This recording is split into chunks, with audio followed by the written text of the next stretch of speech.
Welcome, Dr. Bruce Rogers-Vaughn, new friend, colleague, and somebody that I have learned a lot from, especially the last year and a half or so. I'll introduce you to our listeners.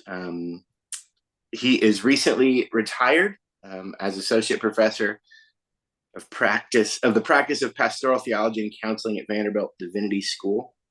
He brings 30 years of experience in clinical pastoral psychotherapy to his teaching and research.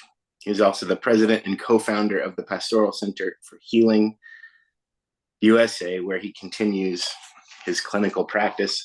Welcome. Good to see you. Thanks, Danny. Great to be here and looking forward to the conversation.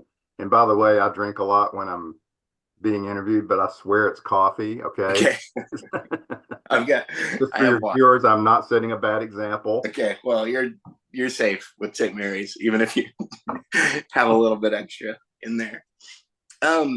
So to update listeners, we had a conversation right about a year ago. I think it was the first or second week of December with Father Bruce Morrill, where we talked about neoliberalism and caring for souls in the context of Advent. And so we're here again. We lost the audio that evening, and so you've graciously accepted the invitation. It's the best part of me. I mean, Yes, the gracious acceptance. Yeah, so thanks for being here, and we're going to revisit that, but also probably go in some new directions. I'll also say your book, Caring for Souls in a Neoliberal Age, was something that Father Bruce Morrill shared with me as he heard me lamenting just how difficult it was to pastor during and after the pandemic. And he would hear me describing situations, frustrations, heartbreaks. And he just said, I think I'm reading the book that explains all of this. And so he turned me onto it. And so Bruce Morrill was reading it, not just recommending it. Yes. And well, thank you, Bruce.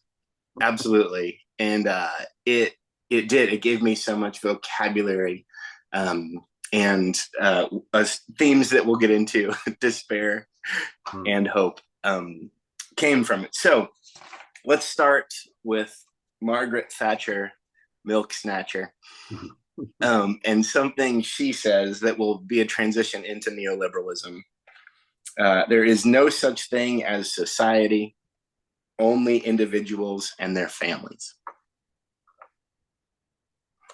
Anything we need to add?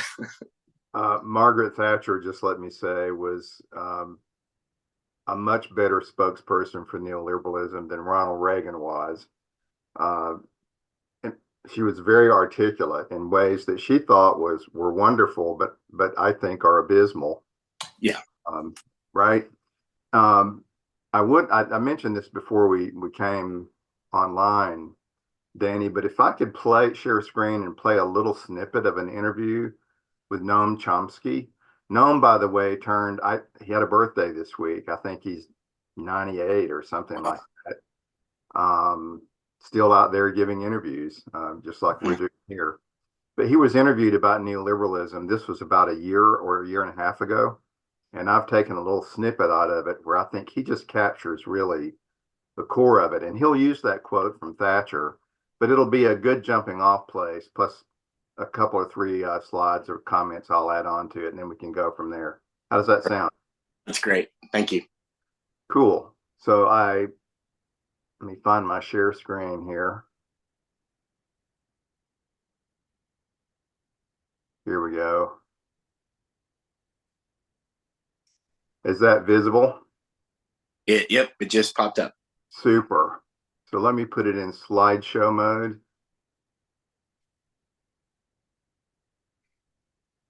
If it lets me. Okay. Here we go. This is Noam Chomsky. Around the 70s, human intelligence dedicated itself to eliminating, or at least weakening, the main barrier against the threats. It's called neoliberalism. If you ask yourself there was a transition at that period from the period of what some people call regimented capitalism, 50s and 60s, the great growth period, egalitarian growth, a lot of advances in social justice and so on.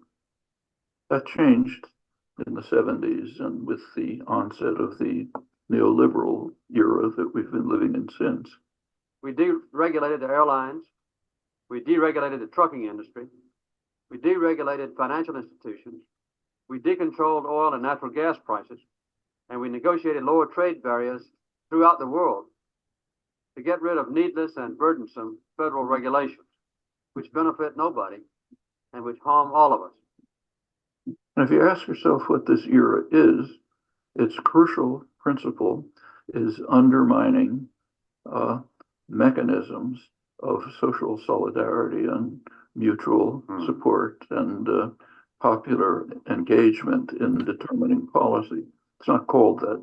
What's called is freedom. But I'm not in favor of fairness. I'm in favor of freedom. And freedom is not fairness. Fairness means somebody has to decide what's fair.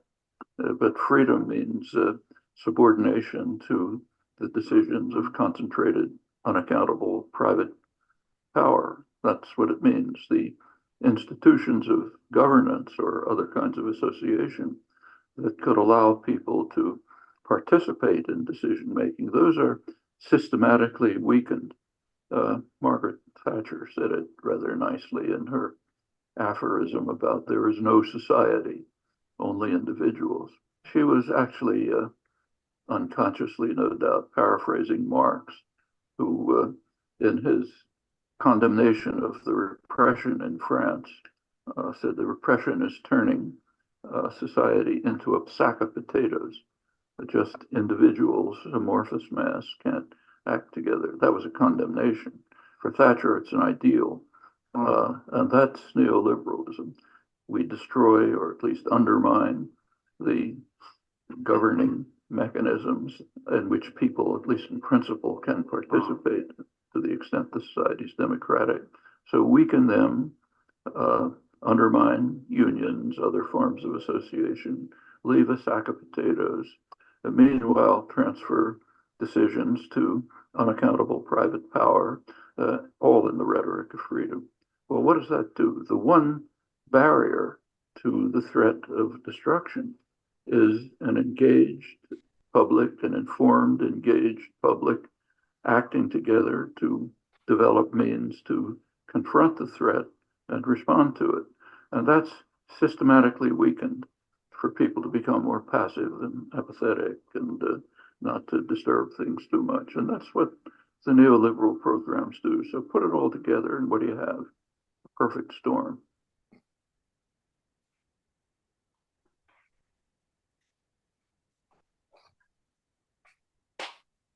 Danny, did the audio come through okay? Yes. Excellent. I forgot about whether I needed to mute my microphone to get sometimes you get a feedback loop. Let me add, we'll come back to no doubt snippets of what Noam Chomsky said here in our discussion, but I'll add a couple things that are on this slide. You may use just the audio later, but I mean, the video is not needed for what we're going to talk about. When you look at neoliberalism from an economic lens, so Noam Chomsky was looking at it through like an overarching lens. What does it do to us politically, economically, and culturally simultaneously? And what it does is it divides us all into, to use Marx's phrase, a sack of potatoes, or Margaret Thatcher's phrase, just individuals. So it weakens. Noam, you may have noticed, it systematically weakens all forms of human association. So it does this on purpose because, of course, it's easier to sell things as far as consumerism is concerned, or to keep resistance from cropping up if people just don't get together and talk about what's going on. The economics of this, I'll add another word or two. There are three components to just the economics of neoliberalism. Number one, and you heard of sort of Jimmy Carter referring to this early on, so that's how early this got started politically, was Carter when he talked about deregulating the industries. So the first thing the economic agenda does is it suppresses antitrust laws. That's really what's meant by deregulation. You suppress antitrust laws so that global monopolies arise and erode market competition. So when you hear politicians or economists talk about the free market, they're not going to call themselves neoliberals. They use code words like the free market. And don't believe it, because the market is not free, because it's controlled now by super large companies. If I call their names, you would know them all. The second element to it, and these are all interrelated, is we talk a lot about entrepreneurship, but neoliberal economics actually hinges on rentiership. So the key actor is an investor who lives off of unearned income and appropriates value through just fiat. So a rentier, or let's be proper French, rentier, rentier is someone who controls access to things. They may control access to commodities, they may control access to information, healthcare, education, or other services. They're gatekeepers, and you pay a toll to use whatever it is they're controlling. That's a rentier.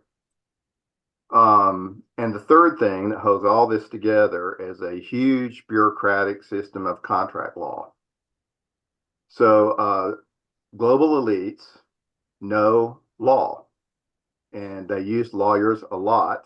I'm not trying to diss lawyers here, but they use law to keep this system intact and under control.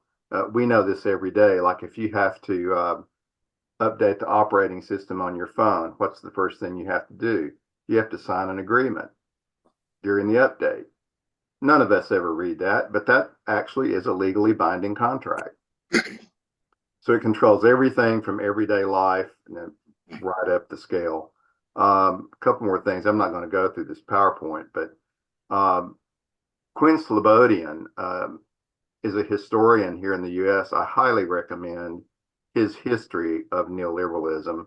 The title is simply Globalists.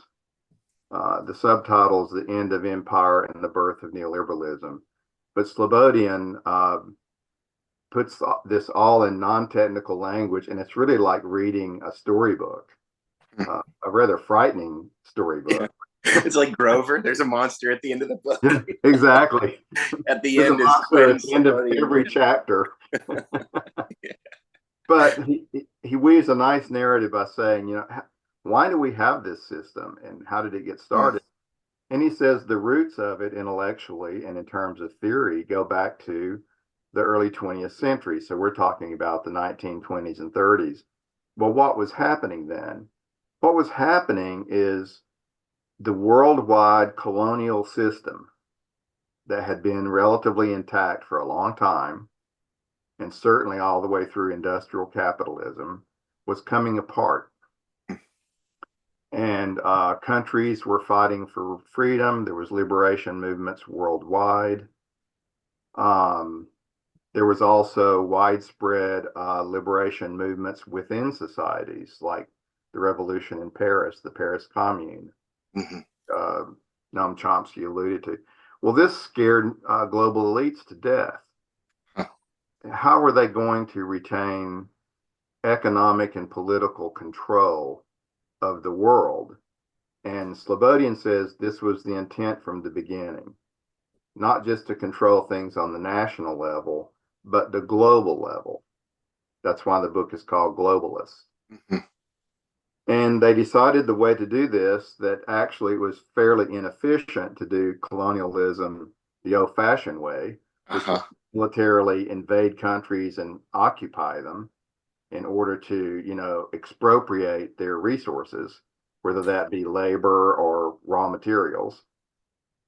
That could be much more effectively done and with less of a PR problem if you did it with a global finance system. So if you just kept countries in debt to a global banking cabal, then you could get them to do anything you wanted without having to use any military force. And so the roots from the very beginning were anti-democratic, and we might think of this as the new colonialism. Mm-hmm. It's what colonialism looks like today. So it's global, and it's in our everyday lives all at the same time. I'm going to end the share at this point so we can just talk. Several things come to mind from your book. One is there's a phrase, and it's you put it, I think, with racism, but you say born again racism. Mm. And I feel like it's a similar to all of these things, whether it's born again colonialism or born again, it got this, it's born again. I mean, it's tragic how many of the phrases for dominant culture Christianity so naturally, I can't say blossom, but I guess I'm going to, because that's the word that comes to mind, but that it just so seamlessly moves into this global capitalism. Yes. You're right. It's page 42. We are left then with a new world order unlike any we have seen before. It is, in brief, a global hegemony. That word, was I close? Yeah, hegemony. You got it. I never feel like I'm saying it correctly. That does not look like a hegemony, one that claims to be a liberator of humankind, even as it shackles the human soul. Do you think, as a religious professor and scholar, was Christianity adopted by the empire destined to become this and serve as a launching point? Wow. Great question. So say that one more time. I think I know where you're going. Was once Christianity became the imperial religion, and really got in the hands of lawyers. Yes. And the gospel becomes crime and punishment, it becomes litigation. And we can go the direction of theologian as economist versus theologian as lawyer, maybe right from here. But yeah, just speak to if Christianity, the forgiveness, the serving of the invisible force, it's so hard to pin down who these people are that turned it right towards this globalism. Yeah. But could it have gotten here without imperial Christianity, or are these just natural seeds of that? So let me add a couple of sentences on about the neoliberalism that you were referring to, and then go directly to the question you just asked. Okay. If I may. Neoliberalism, not everything in it is like all brand new, right? And it doesn't just spring from the head of Zeus as a new thing, at the beginning of the 20th century. What it did is, I don't know if you may have heard, and some of your hearers may have heard of Thomas Kuhn, The Structure of Scientific Revolutions. And Kuhn talked about the paradigm. This is where we got the phrase paradigm shift. We have Thomas Kuhn to thank for that. So if you think of the way we live as a paradigm, he said what a paradigm does is it gathers up everything that existed before and recombines them in a new configuration. So it's not that all of the elements are brand new, but they're differently arranged and function differently in the new system. So we had racism before. We had racism before capitalism. And we have racism before neoliberal capitalism. But it's done something new with it. So this radical individualism, where there's no society, there's only individuals, now conceives racism as just a few bad apples. But I'm just choosing one example of what it does to racism. So racism as a structural thing, where it's written into law, right, that becomes invisible. The only thing we see on the news are people who don't know how to use politically correct speech, and we shame them, and that's racism. Or, tragically, when a cop kills an African-American person, literally for no reason at all, obviously that's an example. But again, it's the bad apple perspective, right? Even when the systemic racism is in our faces, it still has the narrative of bad apple. And we could go right down the line and say the same thing about patriarchy, white supremacy generally, All of this is caught up into neoliberalism and reconfigured so that it's kind of harder to talk about, certainly harder to resist. Now I'm going to jump back to your question, right? How could all this exist if Christianity, for example, had not participated in imperialism? And I want to say this without I don't want to sound supersessionist, like Christianity is the best religion in the world. Yes. And it's the only one at play here. But tragically, Christianity has probably more than any world religion played a major role in the development of capitalism, which didn't happen until the, 16th century, I think, or early 17th century. But once, Constantine put his blessing on Christianity, it seems to me from that time on, churches of all types have been playing the imperialistic game. I mean, there's so many benefits that come from being under the protection of the king, the monarch, the state in whatever form it exists, democratic or not. You can have empire fly under the banner of democracy as well, tragically enough. But I think it set the churches up for playing into imperial powers, colonial powers, and now capitalism, and now neoliberal capitalism from centuries ago, right? So before this even happened, the churches were poised to rub shoulders with the elites, be protected by them, and form our theology in ways that serve elites, as opposed to the people Jesus seemed to care most about, which was people who are marginalized, who are poor, who are oppressed.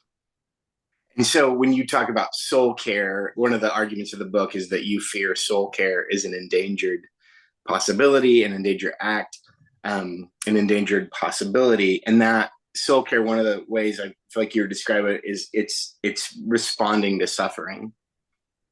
Yes. And so we see Jesus respond to suffering. You see someone like St. Francis grounds gospel, grounds good news into response to suffering. When it's dislocated from responding to suffering and put in crime and punishment, legality, innocence, guilt, can you speak to how that makes soul care endangered, possibly impossible? Yeah, I actually can relate it back to what Noam Chomsky was saying in the video, that neoliberal capitalism, more efficiently than any system that's ever been in history, dismantles collectives and make us all just individuals, right? Soul is the opposite of that. So the way that I've defined soul in the book and continue to understand soul, I think I use the metaphor in the book of a fabric of connection. Yes. So soul is the fabric that I say in the book that connects us to ourselves, because we can be disconnected from ourselves. We can be unconscious. It connects us to ourselves, to others, to society, groups, and to society as a whole, to the planet, and to the infinite or the eternal or God, however people might conceive the transcendent. All of that is a huge web of connection. And paradoxically, individuality is not opposed to that. And I would argue that we're only individuals within that fabric of connection.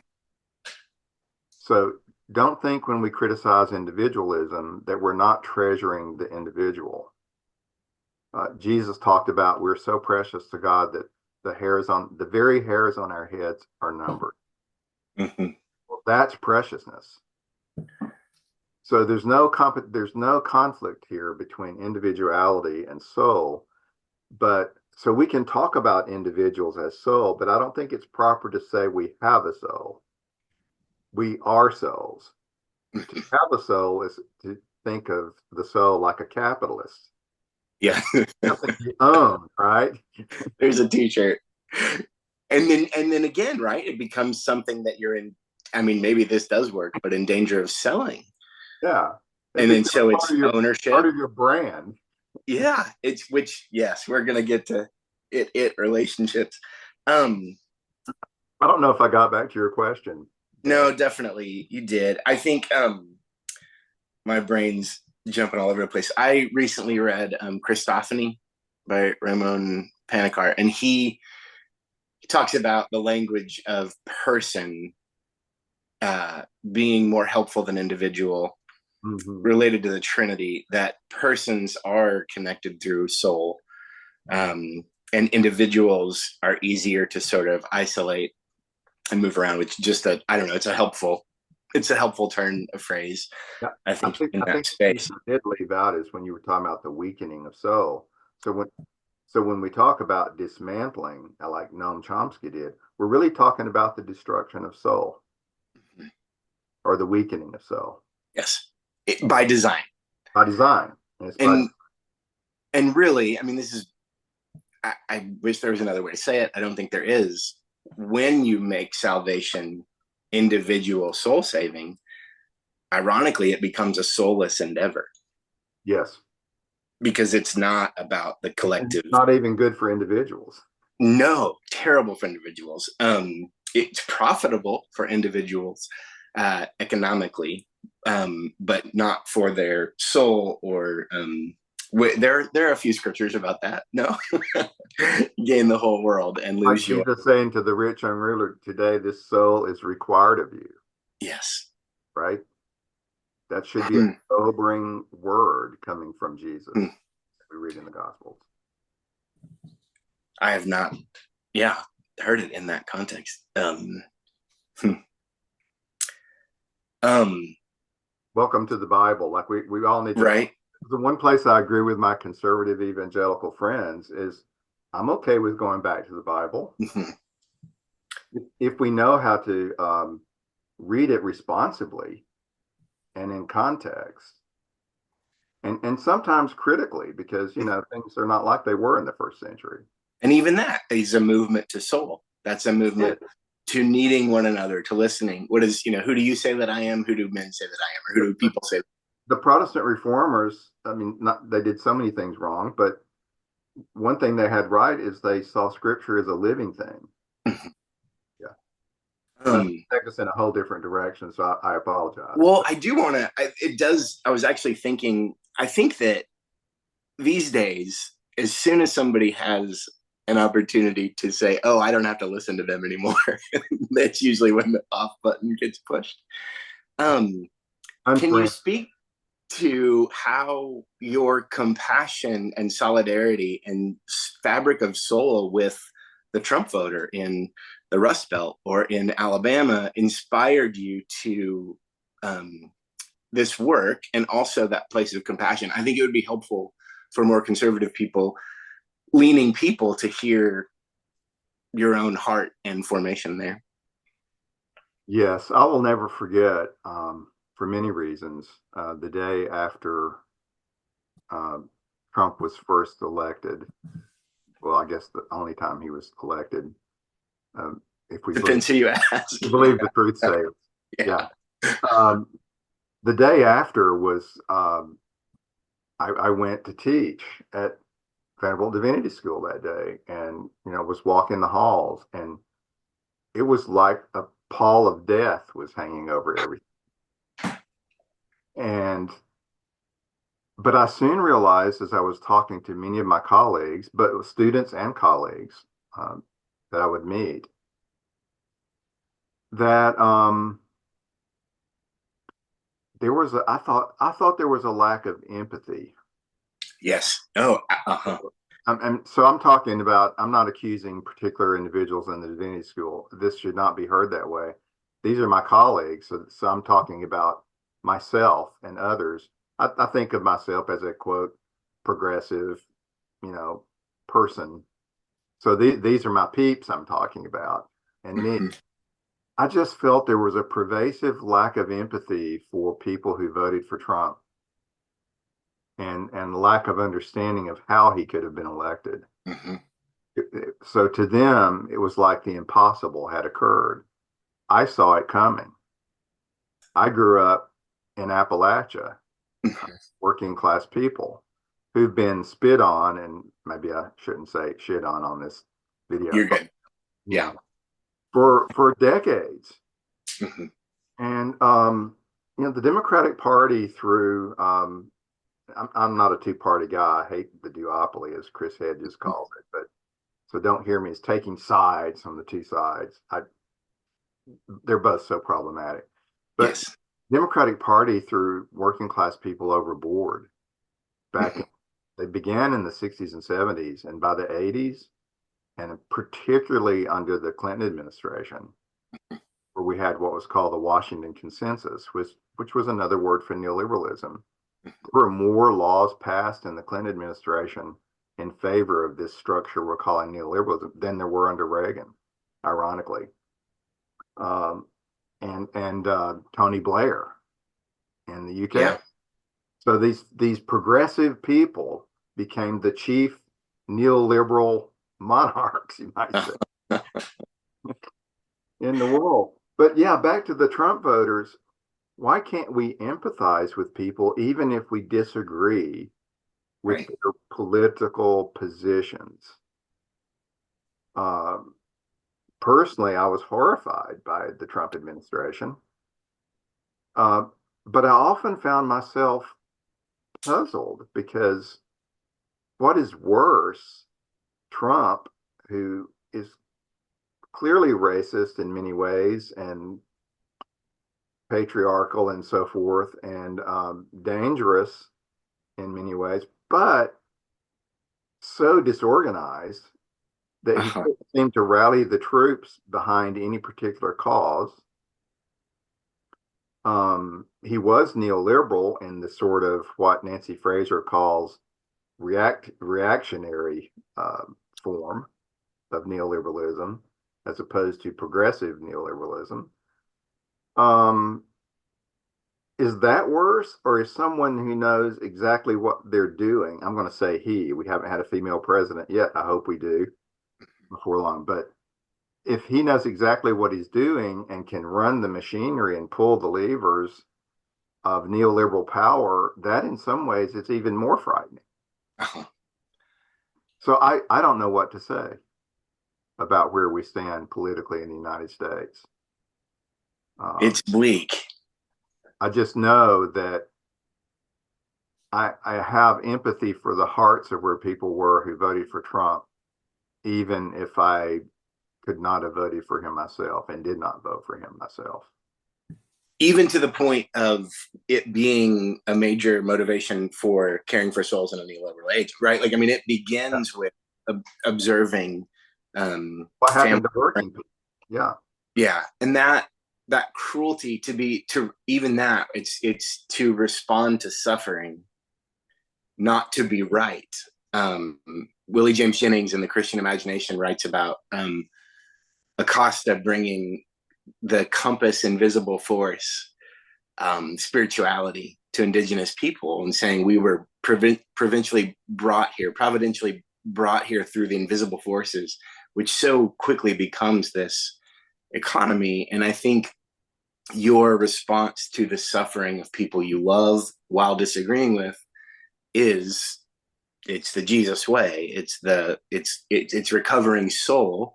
And I think it's helpful for people who might think things about you that aren't true to help them hear you're coming as a response to suffering, not to be right in the arguments of invisible forces. Not long after Trump's election, do you remember the musician, singer, songwriter Annie DeFranco? Yes.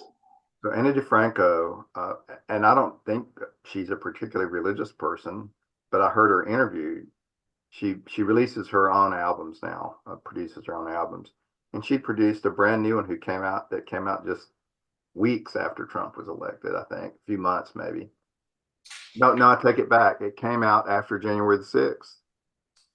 Oh, wow. Okay. Yeah, so it came out at the end of his administration, right after January the 6th. Anyway, the title of the album is Revolutionary Love. And the title cut, Revolutionary Love, I heard her interviewed on NPR. And she was asked about, so are you saying we should love the people who plundered the Capitol on January the 6th?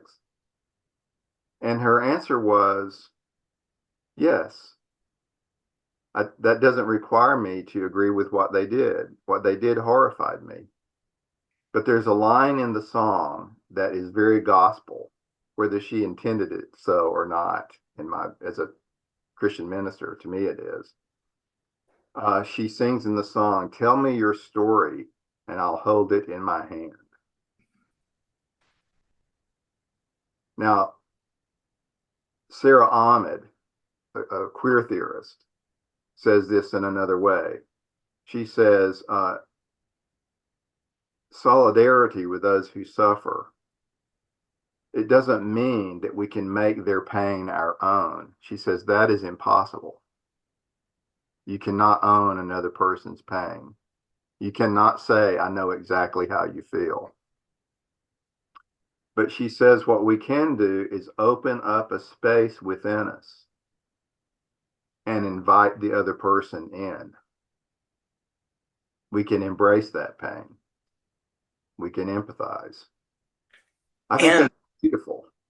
As Christians, proclaim that as salvation. And not just Christians, but the tradition we're coming from in the recovery of soul is that don't be afraid to share your soul with another person.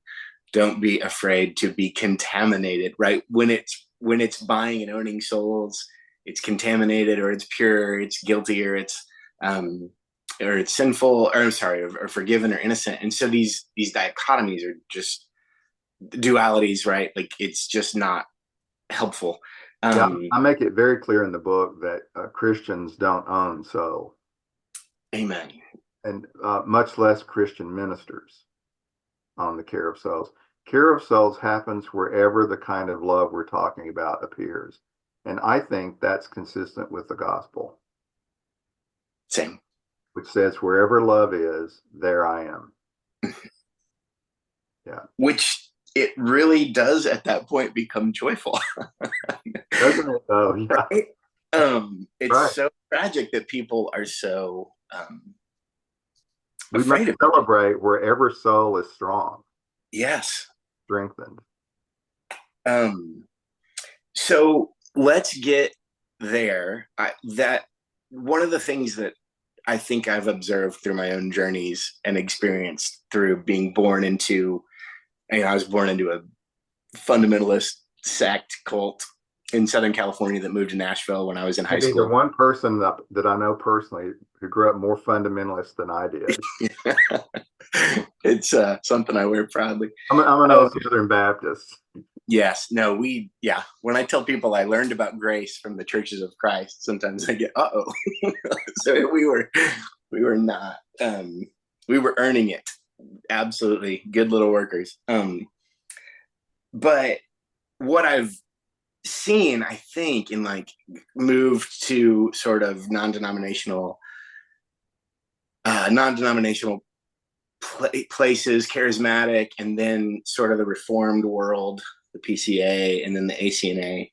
It just seemed like everybody had all of the movements that are puritanical that start with, we'll start over, we'll separate from something, and when we're in charge, it'll be pure.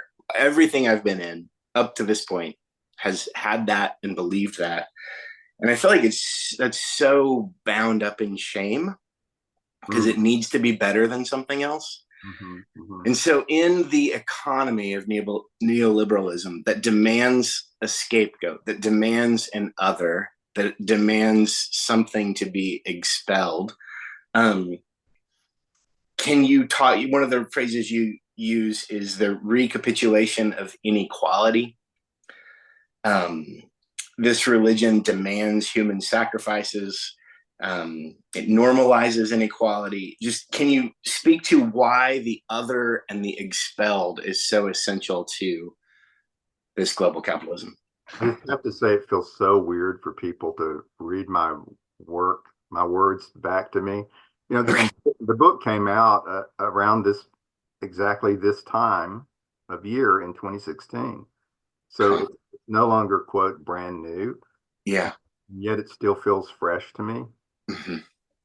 I hope that doesn't sound No, self-congratulatory at same. all. Not at all. Because I still don't think like we as the masses are onto it yet. No. So it's still fresh. But rephrase your question again, because there was something I wanted to address in what you said. Just that this global economy, this global capitalism, neoliberalism, it demands a scapegoat. It demands somebody has to be expelled. It Somebody has to lose. It demands human sacrifice. Yeah. Yes. And it absolutely does, because it's built in this individualistic way so that if things are going well, I get the credit, right? So this is very much a great man, strong man ideology. And I'm saying man on purpose, by the way, because it is a patriarchal system. Women participate in it, and people of other genders participate in it. But the system itself is patriarchal. So it idealizes, if not idolizes, successful, and I mean wealth, richness, money. It celebrates and adulates rich people. And so look at all of our popular media, from the internet to social media to especially mainline media on like cable television sources and so forth. It's all celebrity worship, and it's not all, but it's mostly celebrity worship. And Elon Musk and Bill Gates, and I mean, these people are very different, but what they have in common is they're billionaires. And we seem to think we should be like them. God forbid. So it does that, but the underbelly of that is it shames everybody else. Uh-huh. So there's an inequality that's not just financial, it's psychological. Mm-hmm. I think I say that in the book somewhere. Yeah, that the recapitulation of inequality is interpersonal, social, and psychological. There you go. So the rampant everybody knows about, well, not everybody, but usually we talk about economic inequality when we talk about neoliberalism, which is vastly more than it has ever been before. But it does the interpersonal and psychological inequality. So we put these wealthy, powerful, mostly men, on a pedestal, and we go, what's wrong with me? Yeah. Why? Because the gospel of neoliberalism, and it does have its own gospel. I say in the book, it's a functional religion. Mm-hmm. It's a quasi-religion. It does have its own notion of transcendence, the market itself being transcendent. And anyway, I won't go down that lane too far, but it functions as a religion. Yes. And so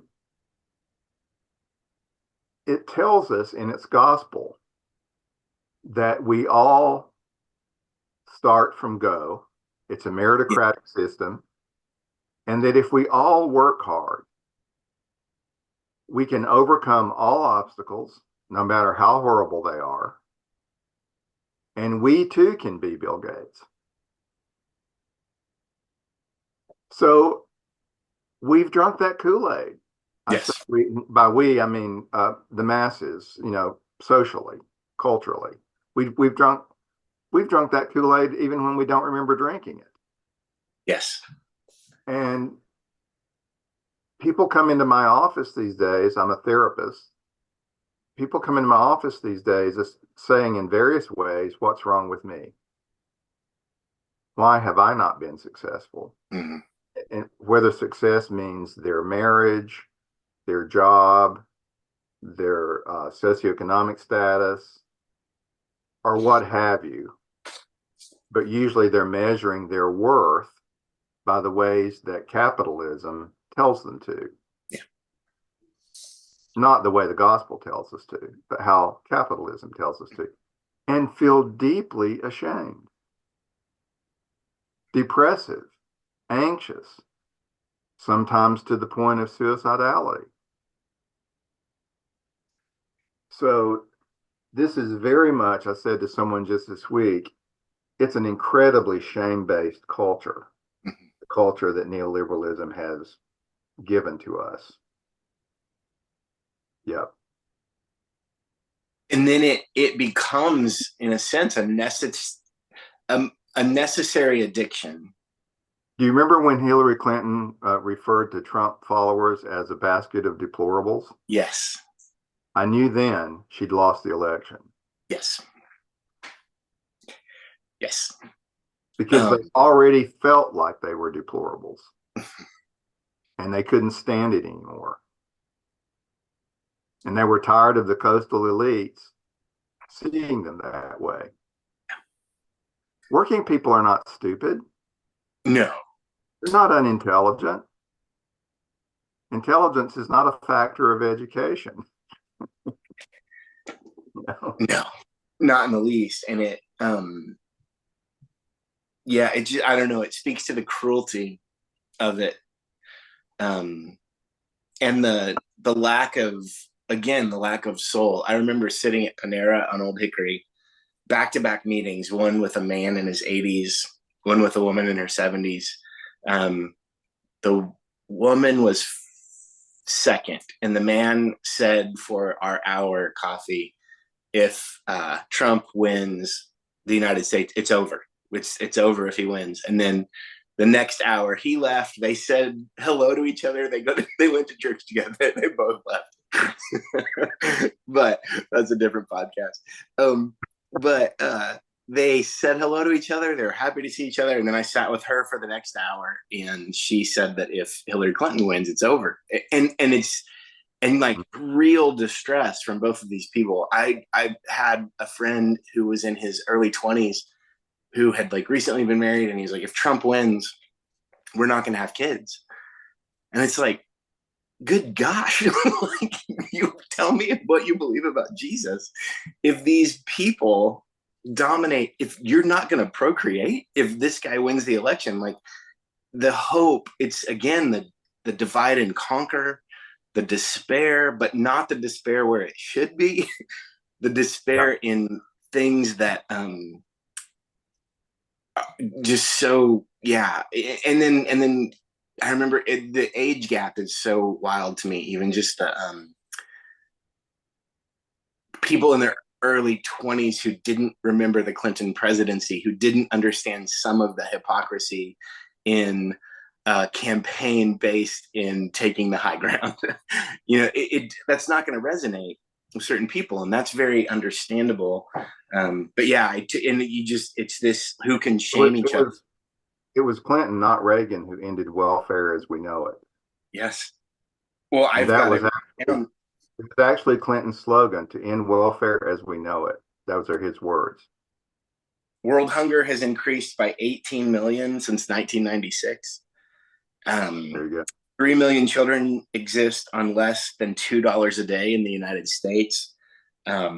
Globally, 216,000 farmers in India had committed suicide. I think that was around 2008. The way in our own country we refer to people as homeless or very poor, and we neglect to call them refugees in our own neighborhood, but they are refugees. Yes. Yeah. It's just, again, and I'm choosing this word correctly, it is a masterful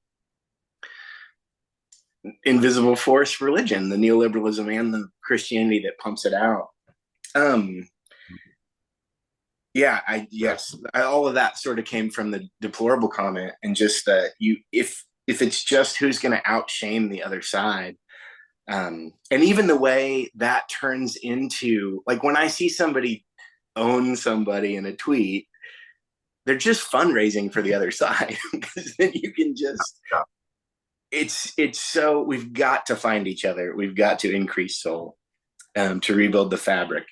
Can I say a personal word about that Please. Hooks up with the deplorable part? So a few weeks before the 2016 election, I was on the phone with my sister, my only sibling. She's 3 years younger. I love her. She would, if she were on this call, she would agree with me that we're very different, Mhm. you know, in many ways, culturally, politically, and so on. But I'd noticed some of her social media posts. She has since abandoned Facebook, which is probably the smartest thing she ever did. But she was on Facebook at the time. And I said, I saw some of your posts. I take it you're going to vote for Trump. She said, yes, I am. And I said, could you tell me why? And she knew that I probably wasn't. Uh-huh. And the differences between us.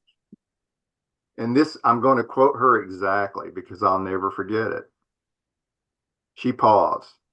She said, well, to tell you the truth, I can't stand Donald Trump, but I hate Hillary Clinton. Uh-huh.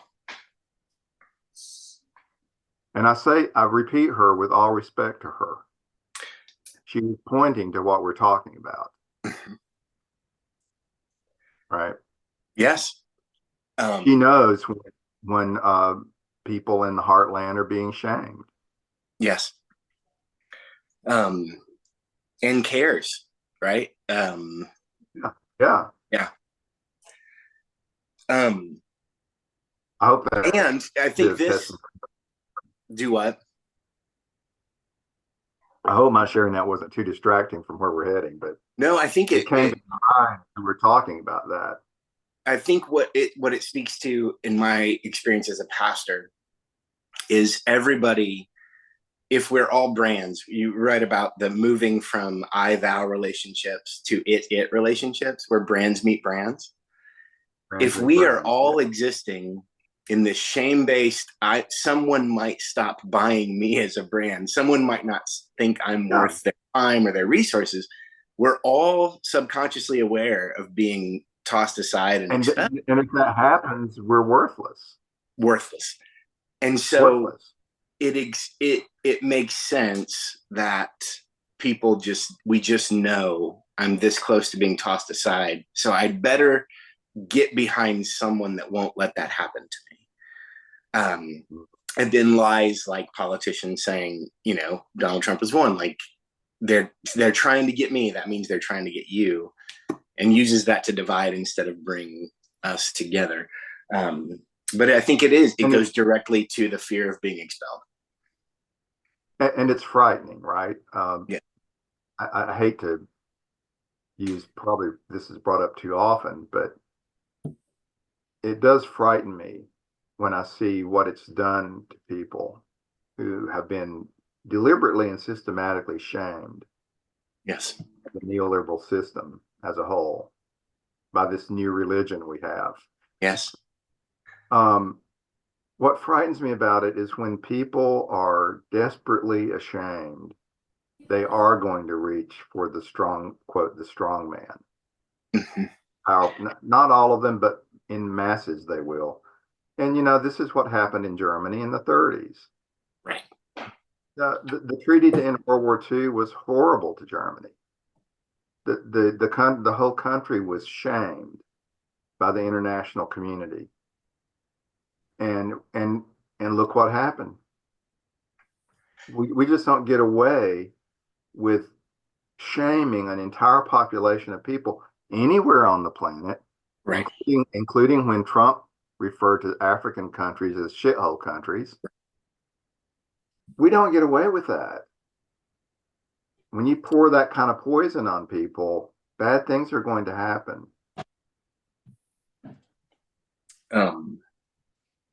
Yeah, I mean, it's there's a reason Jesus said love your enemies too. Now we're not exactly talking about enemies here, but there's a similar principle in loving people who are not like you,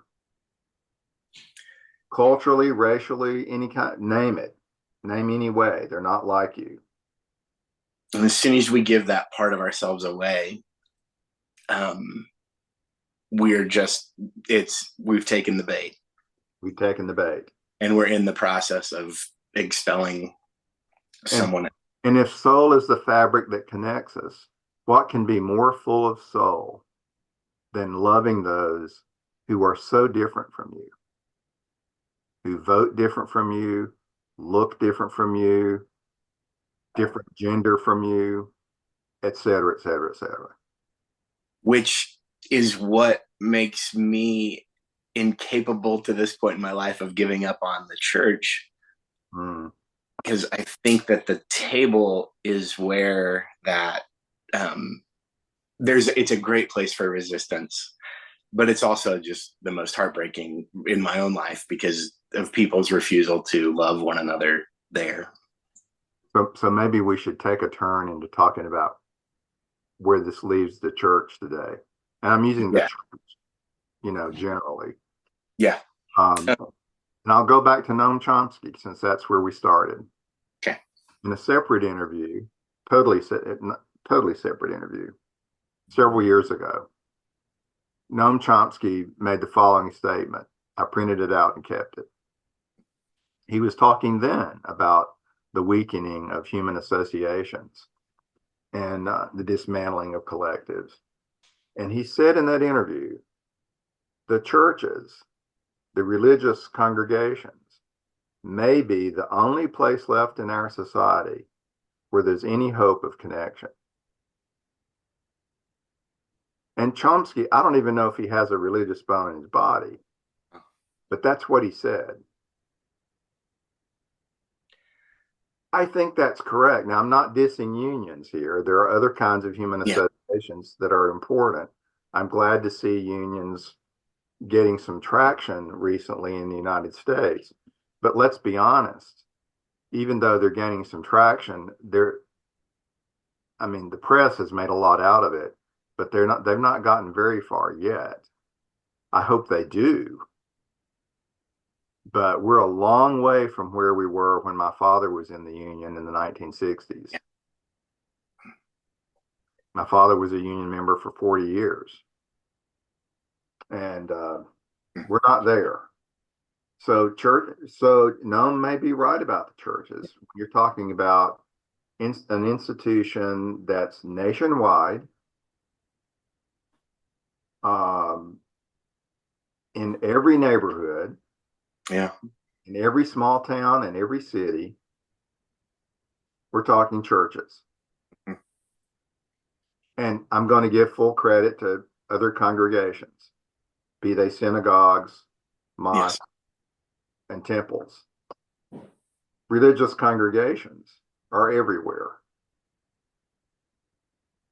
But the bad news is, I don't think we're doing our job strengthening soul. We're allied with the empire. Yes. By and large.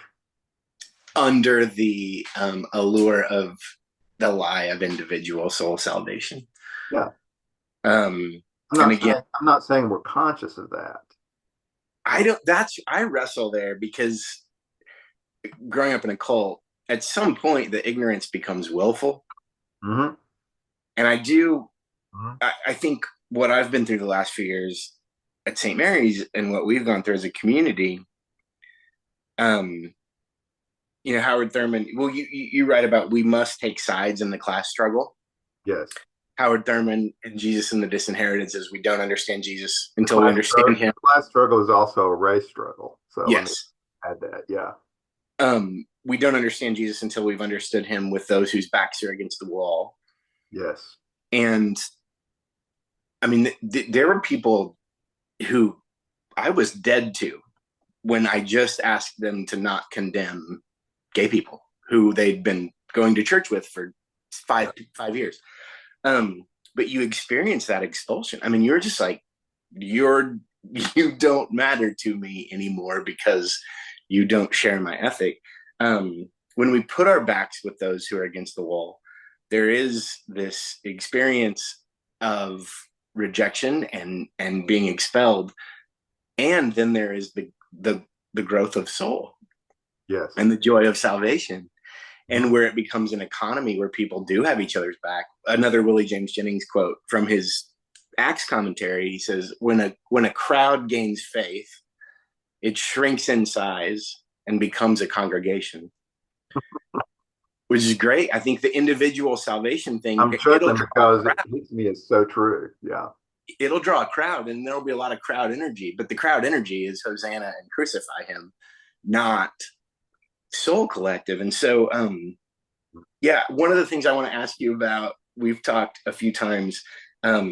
Margaret Thatcher says, she does throw in this little caveat. It's only individuals and maybe their families. And yeah, later she said, and their families. Yeah. Can you speak to the lie of neoliberalism being about the family, and how we need to, as soul collectives, churches, not make gathering? Like, the church does not serve the nuclear family. The nuclear family should serve the church, in a sense. Can you talk a little bit about that? Oh my gosh, we could really get in the weeds here. This is another place where neoliberalism lies. Yes. Capitalism has always told lies. It's really, really good at it. But here in the neoliberal phase, it does it in a bald-faced way, with no shame, right? No shame. It does it bald-faced.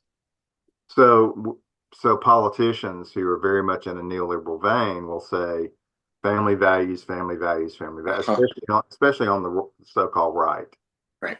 We're all about family. It's not true. The laws then that they proceed to pass undermine the social safety net, which undermines families. It undermines the needed daycare that we need for children, for parents to be employed so that they can feed those children and educate those. I could go on down the line, right? So it's sheer hypocrisy on the right. And on the left, it's not a whole lot better. I mean, it's still individualism on the left. And on the left, it's individualism in the version, and I hope I don't offend your listeners to use this term, it's in the version of identity politics. Yeah. So identity politics is all the rage now. And in the book, I'm careful to say it's the neoliberal version of identity politics, but I'm still looking for the identity politics that's not neoliberal. Yeah. So on that, it's still individualism, right? It's still about our brand, whether we're identifying ourselves as GLBTQ plus, where we're identifying ourselves as a person of color, and God forbid people identify themselves as white. That usually happens on the right. It's not anything to be proud of on the left. We're all trying to repent in dust and ashes. But even that does not really connect us with people of color. I don't think it does anything for my people of color brothers and sisters, and I'm saying as a population wide. For me to feel guilty is not helping them. What we need is material equality by gender, by race, by sex. We don't have it. No. So we do need some form of reparations in this country, but it's got to be a very reasoned and careful kind of thing. My fear is if we ever did reparations, we neoliberal progressives would be dismal at it. We would screw it up. No doubt. St. Mary's has begun an initiative paying off loan debt for Black mental health counselors. And now that the initiative is no longer there, but it was launched as a foundation. Dr. Lady LaBonner and Dr. Dandra Witherspoon Nash, and the three of us founded it. But I think churches are very uniquely set up to do it well. Even as a kind of evangelism that says a John the Baptist, a Zacchaeus, if you've got two coats, give to the one who has none, that's a justice thing, not a charity thing. I think churches are in a great position to try to lead in the doing responsible, effective reparation work. Could we take a moment, Danny, to nuance the word church? Please. Because the images that come up in our listeners' minds when we say church is not the image that I want us to embrace. You have a great paragraph that I can read, or you can just go. When you can look up the paragraph if you want, I may say it better in the book, but when we say church, we usually think of these buildings where people attend services, and they have, what we used to say in the Baptist church, buildings, budgets, and baptisms. And they're really capitalist enterprises. We run them like a business. They have their business officers, they have their budgets, and they have the same neoliberal gospel of infinite growth. Which is cancer. That is the same lie that cancer tells. Isn't that true? I've often thought of neoliberalism as cancer. It's very prolific. That's what it does very well. Yeah, I'm not part of the body. I am the body, and come join me. It kills the host. Yes. Yeah, you're right. The average Christian in the United States attends a church that is propertied, contained inside walls, functions generally like an exclusive club, and operates according to prevailing business models. And there's a distrust when it doesn't, But let me add, in the spirit of this is the good part of my Baptist upbringing, is in the New Testament, this is not what ecclesia meant. No. None of the things you just said existed. Right. There were no church buildings.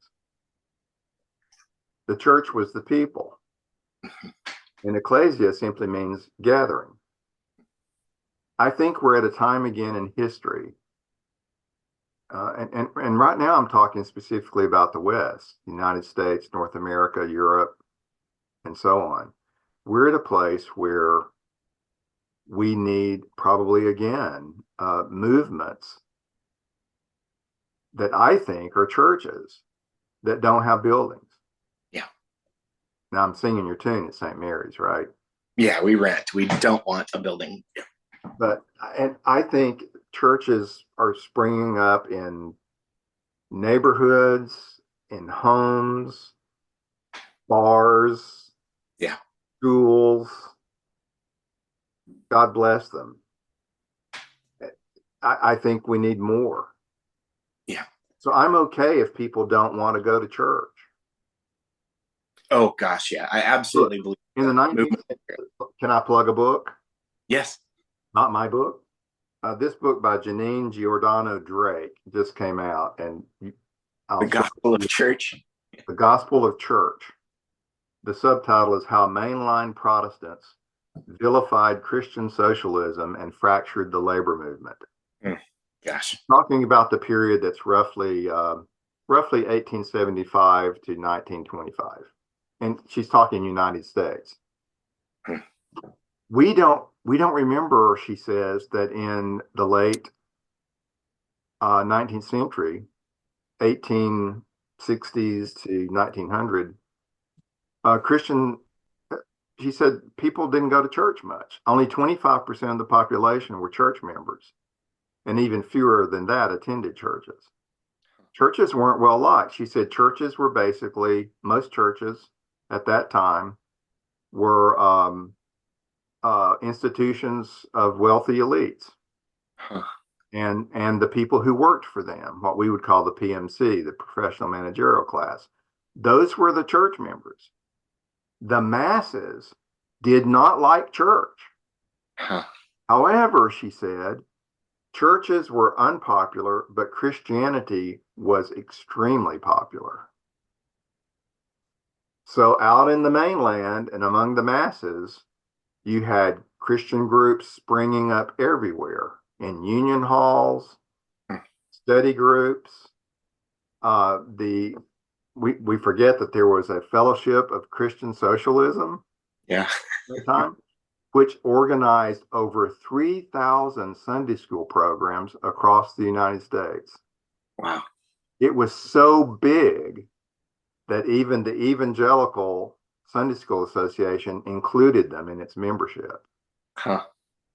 What year did you say this was? And most Christian socialists were evangelicals. Yeah. Now, isn't that an upside down world compared to where we are now? So yeah, we need Christian movements that are not necessarily church movements. And I think coupled with that, we need churches that repent and put people before churches. What are we going to do with all these church buildings that people are not attending much anymore? We need to open them up to the masses. Yeah. Now we need to do it intelligently, and prudently. But why do we, what's the word I'm looking for? Hoard. I think the churches are hoarding their property. Yeah. And relishing it like Gollum on what was the movie? My precious. Lord of the Rings. Yeah. Well, I mean, even just the treating our mindset of properties like it belongs to us. the people who think all hell is coming, so they have bunkers, when hell has already come for a large group of people who don't have homes, right? And so there's like, I'm going to be able to eat for 50 years in the apocalypse, but there's somebody down the street who doesn't eat this evening. And that really is a United States Christian mindset. And it's just that there's, again, it speaks to the lie of scarcity that neoliberalism also needs to thrive and then we have to scapegoat somebody, so we make sure we have an unserious morality that makes it necessary and virtuous to scapegoat those people rather than love them. We are coming up. It's been an hour and 15 minutes. I want to be aware of your time. The question we ended with last December, I'm going to ask again, and I know where this ends up, so it sounds bad on the front end, but the ending of the yeah. What's more dangerous as we engage with neoliberalism and all of these dangers that we've talked about today? What's more dangerous, optimism or despair? Oh, optimism is more dangerous. Can you help us understand why? Yes. There probably is not a culture more optimistic than the culture bred by neoliberalism. Oh, by the way, neoliberalism is a horrible word, but we can go into that. But I haven't said that from the beginning, but it is a horrible word because it's not really about liberalism, right? It's not at all. It's liberalism in the economic sense. We're talking free markets.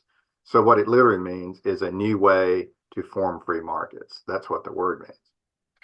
But so going back to what you said, the culture of neoliberalism is compulsively optimistic. I would say it is even blasphemous not to be optimistic in the neoliberal culture. The affect, and there's research on this. I'm not just sort of babbling in the wind. There's a paper that came out in the journal called Social Research, I think. I could give you the issue later. But the paper was called The Psychology of Neoliberalism and the Neoliberalism of Psychology by 4 psychologists here in the US. And they said there's 4 aspects to neoliberal psychology, the psychology of neoliberalism. And the last one is affect management. And it says neoliberal culture requires us to be happy, flourishing, optimistic, enthusiastic, et cetera, et cetera, et cetera. So it defines a moral, good person as all of those things. If you are sad, melancholic, despairing, down in the mouth, down on your luck, you are a bad person. Fundamentally flawed. Fundamentally flawed. So, and it is your responsibility as an individual with no help from anybody else to get your act together. If you must see a therapist to do it, then you should see a therapist to get your act together. But psychotherapy is playing a role in neoliberalism. I've talked to my psychotherapist friends at Nashville Psychotherapy Institute about this. we have also been in the service of neoliberal culture, psychologists and psychotherapists. Well, yeah, and church and spiritual direction. There you And go. it's so dislocated is another word throughout the book, that So it's so dislocated from justice. And Yeah. answering your question, I'll quote Gabriel Marcel, a French philosopher who died in the 60s. Gabriel Marcel said, "There is no hope where despair does not exist." You don't need hope unless you're despairing. Hope is not optimism. No. It is mistaken for optimism. It is not. We can be deeply, profoundly hopeful and also be in despair. There's a sentence in the book: the worst misfortune is to have never despaired. Yes. And I think how can we look at the homeless and even working people who are not earning a decent enough wage to maintain their needs and not be in despair? Which speaks, Walter Brueggemann, The Prophetic Imagination. You've got to be numb. You've got to be loud. You can't be quiet. This is like another way to say optimistic, I think, as I hear you, is just you can't listen. You can't pay attention. You can't be quiet or still. And so one of the hopeful movements you talk about the strengthening of soul, the amplification of hope. Can you just, I've experienced you as a hopeful person. I know you've despaired. Can you give us some directions toward the strengthening of soul and amplification of hope? Yeah, this all comes back to the erosion of human affiliation, because what we're talking about is the erosion of love. Now, if love, for your listeners, has too much baggage to that word, substitute the word care. I'm talking about care for each other. So here's why it's important to responding to your question. Anywhere you find a group of people, it can be a small group of people, a gathering, an ecclesia in the New Testament term. Anywhere you find a gathering of people, especially if they're different and they're loving and caring about each other in their differentness, you will find hope. Those people will be hopeful because of their togetherness. If I were Cornel West right now, I'd be reminding us about the blues. Yes. And the singing of the blues and the playing of the blues as a musical genre. So when people are in despair and write music, they're also being hopeful. And truth telling, James Cone's book, The Spirituals and the Blues. Have you read that? Yeah. He talks about the spirituals being what you can say in church and the blues being what you can't, and how both are necessary. So even that lie of the sacred secular. That's exactly it. Back to boundary markers, policing, the property line of sacred and secular that is falsely policed. We need each other. We need the things we say in church and the things we can't. I feel hopeful in hearing you again. And just one more sentence. You say hope emerges in the pauses of speaking and responding, which is very Brueggemann-esque. Just that, like, if we can be people who listen and then tell the truth about what we hear and use these resources to implement the solutions coming from the cries of the oppressed, hope will rise. And so I appreciate the work you do. And I think I call for we should form churches that are communities of the expelled. Yes, that's the whole, right? That's why it's beautiful. And in some sense, most all of us are expelled under neoliberal governance. There's only a very few people who are not expelled. I think is the heart of Blessed are the poor in spirit. Blessed are those without economic connections that produce false community. because the kingdom of God, it's going to be really hard to experience. Oh, and the there. middle class, I know we have to tie this up, but the middle class is being hollowed out. Yes. They think of themselves as middle class and not working when they're actually working class. Uh-huh. That's a podcast for another day. We could have another conversation about the new class system in the United States. You know, it's not a bell curve. No. What some sociologists call a double diamond, a big diamond on the bottom and a little teeny diamond sitting on the top. That's And we're it's always failed. right. No, it's coming. And that, like, this opportunity to engage with these things non-violently and to find each other and to learn how to share and to experience the kingdom of God with one another. It's the hope of this being peaceful. And so, I want to keep, me, like your book, I was so thankful to be able to become bivocational, both in working with the pastoral center and also as an athletic director. But, your call for pastors to move into post-capitalistic space, I am grateful to have been able to take those steps and really believe it's a hopeful move that I hope more will. So let's be churches. Yeah. But churches in more of the New Testament sense. Yeah. Gatherings of people who love and care about each other. Tertullian quoted Romans of his day looking at Christians and saying, see how they love one another. Yeah. Now that's the best evangelism and maybe the only evangelism worth its name that there is. Right? Straight from the mouth of Jesus, right? Straight from the mouth of Jesus. Yeah. I've loved this conversation. Thank you. You mentioned part 2. I'm in. You text me you touch base with your homies who watch this or listen to this podcast. If they like it, I'm happy we can give them a chapter 2. Awesome. Sounds great. Really grateful for your time, grateful for your friendship. And I don't know if I know how to stop recording. This is Advent. Those who are in darkness have seen a great light.